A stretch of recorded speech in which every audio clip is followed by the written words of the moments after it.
Morning, everybody. Thank you for joining us. We are still on the Kli Yakar on chapter 25, verse 26.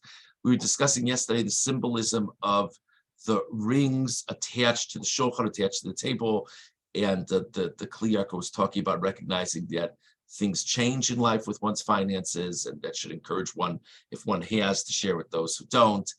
Also was talking about the tremendous merit of the same way that a circle never ends, the merit of giving charitably and doing good things with one's money never ends.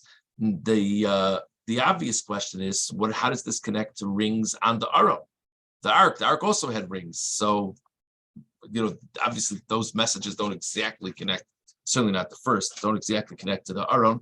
So if you look at the Kli Yakar in mind, it's a new paragraph beginning with the words V'zeh Hatam. It's about 10, 12 lines into the Kli Yakar. It's around the middle of the Kli Yakar. V'zeh Hatam gam b'tabo shel Aron.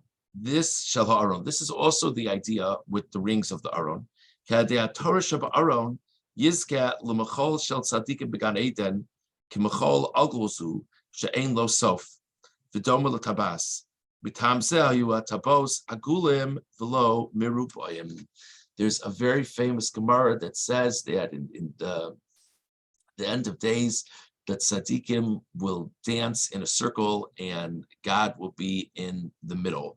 There's a lot of things said about what the significance is of the circle and what that all means. But the Kli Yakar says on the basic level, just like we said for the shulchan, a circle doesn't end. So the point is the relationship of the righteous with God is never ending. And so the thing that this symbol on the Aron reminds a person that through the study of Torah and through the connection to God's divine presence, and that's what the Aron is supposed to be all about, God's divine presence, we cultivate this never-ending relationship with God. So that's the Kli Yakar about the rings. Moving on to verse 31. We've discussed the Aron briefly. We've discussed a little bit about the Shulchan. And now, verse 31, V'asisa menorah sahav tahor, make a menorah of pure gold. Julie, it was so kind of you to have a menorah in the background today, right behind you on your banner. Very, very, very thoughtful of you. Okay. I apologize for not noticing it until just now. But Biksha teyasem the roy yirechav yikana. That the entire menorah should be made of gold. Just to make sure we're all on the same page, the menorah in the Mishkan was not something for Hanukkah. The menorah in the Mishkan was for every evening of the year. The Kohen would light the menorah. The Hanukkah story and the menorah with the Hanukkah story is a commemoration of the miracle involved with the lighting of the menorah after the Jews were finished with the war. But there's an interesting sforno over here about the menorah. V'yasisa menorah sahav tahor. Achar sidur shnei aksarim. So we've discussed the Aron that represents the crown of Torah, and we've discussed the shulchan, the table, which represents the crown of financial success, which could be connected to malchus, kingship, sort of control and domination. So the Aron v'hem keser Torah, Aron v'keser malchus b'shulchan. So the Aron and the shulchan have these representations. Sidir inyan menorah. Then the next vessel that we discuss is the menorah. Kula miksha achas. All of the menorah is made from one piece of gold. V'or neiroseha echad. And the light of the candles of the menorah are all as one. Ba'amro vehi'ir al aver paneha. This is the famous idea that the stems of the menorah point inwards towards the middle. V'zeh shia or neiros hayamin v'neiros hasmol b'chuvan el ha'imtzai. There were 7 candles in the menorah in the Mishkan. So that means there's 3 candles on one side, 3 candles on the other, 1 candle in the middle. They're all pointed towards that middle. V'chein roi she'iyah inyan ha'or hasichli b'chelek ha'ayuni gam kein oro b'chelek hamasi. There's different types of light. There's light in one's reflection, in one's thoughts, in one's beliefs. There's light in one's actions. So he says the three candles on each side of the menorah represent another segment of meaning in life, whether it be in thought, whether it be in act. And whichever one's area is, shiuponim el ha'or ha'elyon la'avdo shem echad. Both sources of light point in towards the middle light, which represents the light of God's presence.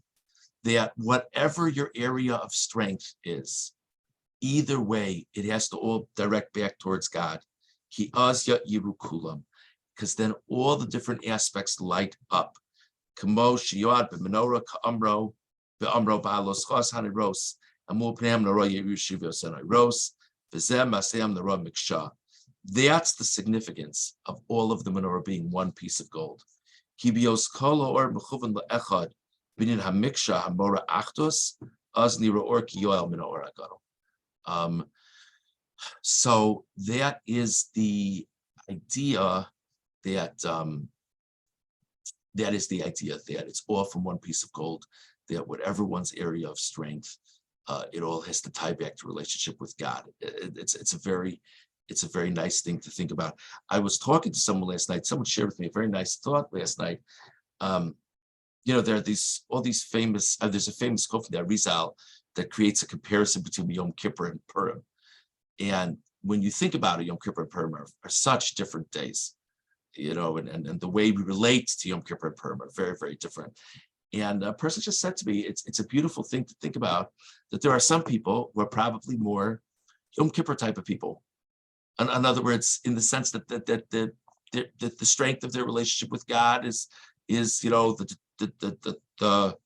sort of the focus of Yom Kippur, and maybe even the awe and reverence of Yom Kippur. And then there are certain people that they're more Purim type of people, that it's the fun things, it's the pleasant things, it's the appreciation of God that bring them closer.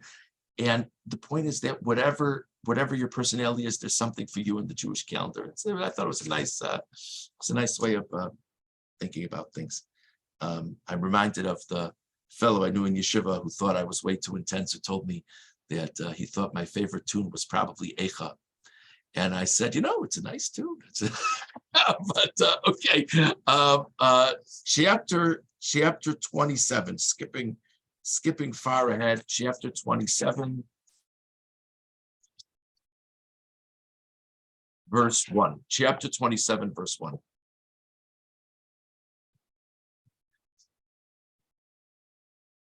V'yosisas hamizbeach atzei shitim. We now speak about one of the altars, and this is made from atzei shitim, cedar wood, chamesh amos orech v'chamesh amos rochav, ravui yam mizbeach shlosh kamaso, and those are its dimensions. Verse 2, make corners on the altar and plate all of it with copper. Okay, fine. As we've seen before, the Kli Yakar has an interesting idea of symbolism in terms of this mizbeach. If you look at the Kli Yakar on Pasuk Aleph, v'yosisas hamizbeach atzei shitim, v'tanchuma masik, heim asu shtos v'chisuni be'egel, yavo'u atzei shitim, v'yachbaru al shtusan. So a really interesting thing. So shitim is a type of wood, but the Medrash says that nothing is a coincidence, particularly when it comes to languages used in the Torah. That shitim is not that different than shoteh. Shoteh is to be a fool. So remember, this is a topic we touched on earlier in the week, that according to, certainly not all, but according to some of the Mefarshim, the whole idea of the Mishkan is a response to the sin of the golden calf. So the Medrash says that they did a silly thing with the sin of the golden calf, God says. So now I'm going to give them a mitzvah of a mizbeach, that offerings will be brought on this mizbeach, on this altar, that will atone for their silliness. So specifically, wood of shitim, which is related to being silly or foolish. But the Kli Yakar says there's a deeper meaning to this Medrash.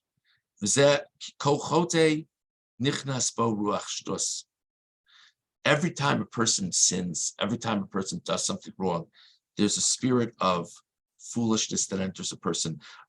we can certainly relate to that. There are many, many times where we do things in life, and what got into me? What made me think that was a good idea? It could be all kinds of things like that.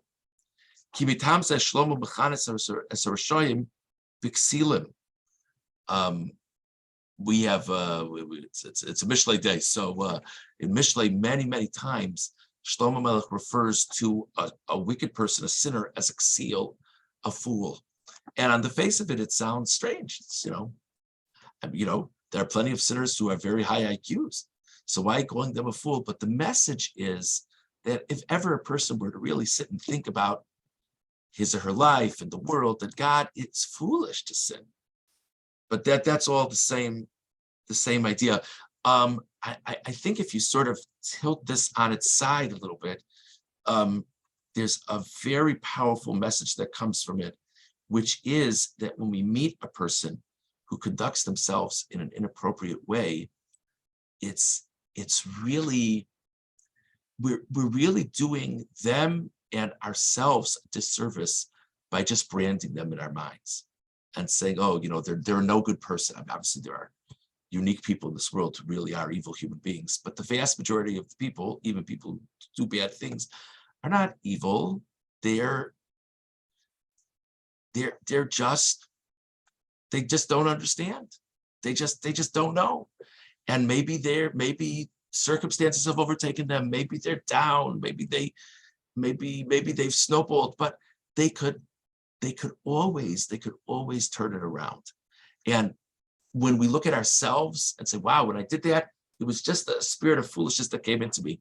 But also when we look at other people who do bad things, to believe that they're good, to believe that there's a lot to them inside. There's a very nice story told, someone by the name of Rabbi David Schrenk, who was really a fascinating person and a fascinating educator. There's an art scroll book about him that came out not so long ago, within the last 2 years or 3 years, something like that. And a very warm person, uniquely warm person. So there's a story that he was in a car repair shop waiting, and he lived in like Lakewood, so there's a lot of Jews there. There's a lot of people who look very obviously like Jews there. And there's some fellow who comes in, big, intimidating guy, like some kind of trucker, and looked the part, and all like tattoos all over, and his whole bearing was very intimidating and unpleasant.